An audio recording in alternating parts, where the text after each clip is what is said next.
12వ వచనం వరకు. ప్రభువు మీతో ఉండుగా.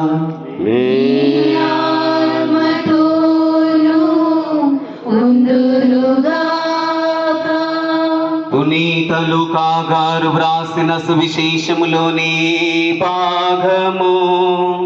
ప్రభువా మీకు మహిమ కలుగునుగా.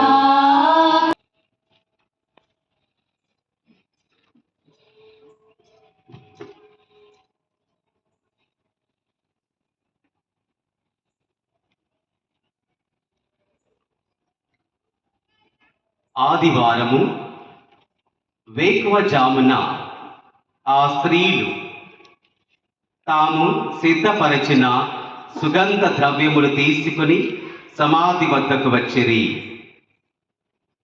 సమాధి ద్వారమును మూసి ఉన్న రాయి దొర్లింపబడి ఉండుట చూచిరి. వారు సమాధిలోనికి వెళ్ళి చూడగా ప్రభువైన యేసు దేహము వారికి కనిపింపలేదు. వారికి ఏమీ తోచలేదు. అప్పుడు 2 పురుషులు ప్రకాశవంతమైన వస్త్రములను ధరించి వారి చెంత నిలిచి ఉండేరి.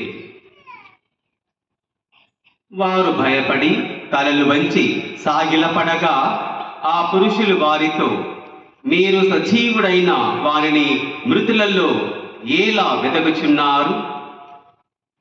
ఆయన ఇక్కడ లేడు, లేచియున్నాడు. మనుష్య కుమారుడు పాపుల చేతికి అప్పగింపబడి సిలువ వేయబడి 3వ దినమున సజీవుడై లేవవలనని మీతో చెప్పాను కదా.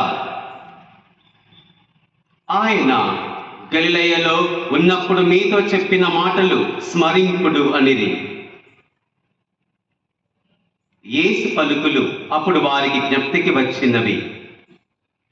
వారు సమాధి నుండి తిరిగి వచ్చి 11 మంది శిష్యులకు మిగతా వారికి ఈ విషయములన్నీ తెలియచేసేది. అటులా తెలియచేసిన వారు మగ్దలా మరియమ్మ, యోహాన్న, యాకోబు తల్లి మరియమ్మ, వారితోనున్న తక్కిన స్త్రీలు. వారు ఈ సంగతులను నమ్మక వారిని కట్టుకథలుగా భావించింది.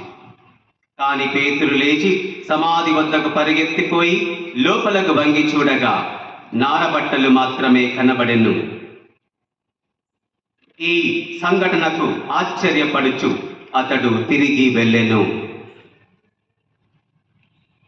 ఇది క్రీస్తు సువిశేషము. క్రీస్తువా మెచ్చుగాక.